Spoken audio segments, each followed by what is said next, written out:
Friday, everybody. This is Pastor David, and we are visiting you on this Friday. There's a lot of things going on, and I want to encourage you, and I want to tell you we are almost there. We have almost made it through Phase 1, and when we get through with Phase 1, we'll move into Phase 2, which means churches can begin to gather back inside their facility. Now, I want to try to clarify some things for you, and I know it's been very complicated this week trying to make plans because there have been lots of moving parts here, lots of variables, lots of layers to the decision that we're going to make about Sunday. At the time of this video, at the time that we're taping this, we have not yet heard the governor's report on whether or not Phase 1 will be ended by Sunday. Probably by the time you see this video, you will have heard the governor's report. We'll know for sure what's going to happen. But at this time, the time of this taping, we're still in Phase 1, which means the church cannot gather inside the building according to the guidelines that have been set by our state government. And so here's what's going to happen. We're going to have one of two things are going to happen Sunday based on the report from the governor.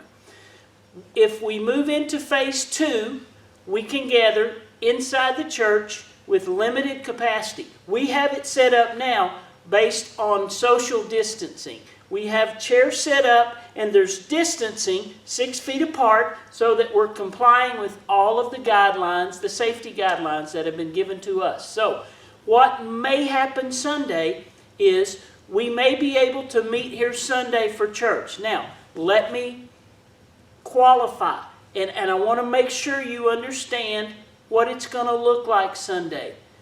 This Sunday will not be live church like we're used to. This Sunday, we are producing now this week the virtual service and preparing to show that on Sunday.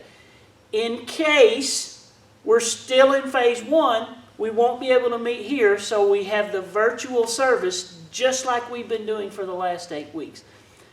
I know this is all hurting your head. It is mine. So we have one scenario is we will not be able to gather if we're still in Phase 1 here at the church, but we will show you on YouTube, on the Facebook page. You can still watch the virtual service just like we've always been doing. So worst case scenario, you can stay home and you can watch the service just like always. Now, let's say we enter into Phase 2. Then we will be here Sunday. We'll come in, we'll seat everybody, we'll greet everybody, we'll park everybody. But we can only get so many people inside the building because of distancing. We will meet here at 10 o'clock. And what will happen Sunday, if we're in Phase 2, is basically will be a practice run for our normal Sundays, whatever the new normalcy will be. So we will come inside, we'll have family time, we'll laugh, we'll greet each other following the guidelines, and we'll do family time, and then we will watch the service together as it has been prepared. It will, once again, bear with me. This Sunday, the 24th, will not be a live service like that will begin happening on the 31st. Just so everybody knows. So you may not want to come this Sunday. Don't come and be disappointed expecting us to have a house full and a regular service like always. That won't happen this Sunday because we have had to put our time and energy into preparing the virtual service, which will be ready to go Sunday. So just stay tuned. Watch the movement. As soon as we get the update from the governor, we'll let you know whether we're still in Phase 1, which means we will not yet be able to meet here at the mill, or if we're in Phase 2. If we're in Phase 2, we can meet here at the mill, we can watch the service together and still be here as a family and celebrate and enjoy all that, okay?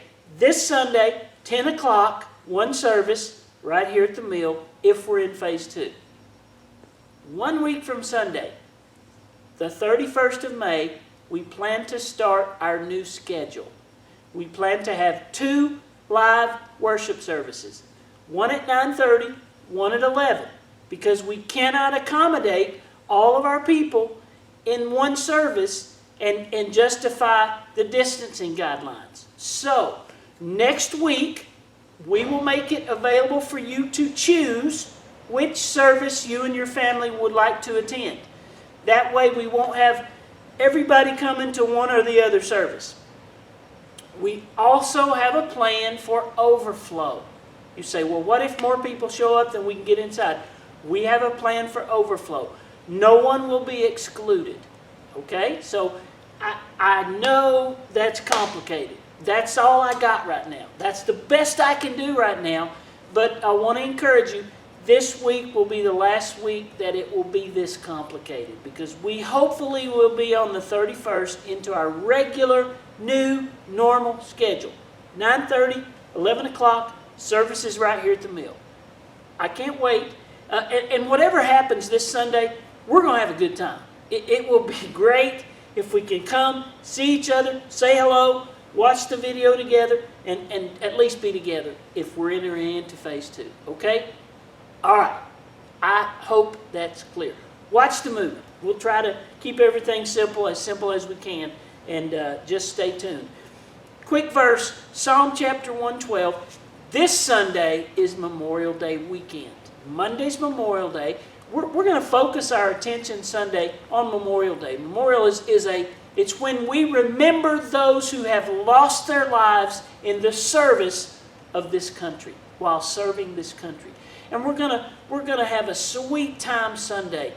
I'm going to preach from Joshua chapter 4 about what mean ye by these stones. There's a passage there, and there are memorials which remind our children what happened here. What does that remind us of? In Joshua chapter 4.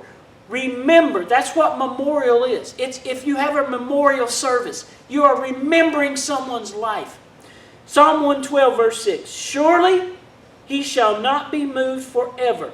The righteous shall be in everlasting remembrance. The righteous will be remembered. That is so important, because those who are in Christ, those who live for God, those who serve God will be remembered. They'll be heroes. And church, we have to help our children remember the right things. We have to build a heritage at the Community Church of Mount Pleasant. Our kids need to understand what's right and what's good and where we started and what we're all about. And I remember those days at the barn and the sweet times at the school. And now we're at the mill. And wherever we go, we will have things to help us remember important, essential things. So, Psalm 112, great chapter. You read it. It's short. This Sunday, Joshua chapter 4, remembering the righteous. It's going to be a fun Sunday. I can't wait to see everybody. We're getting closer. I promise, church. We're almost there. Hang in there. Thank you for watching, and we'll see you soon. Thanks.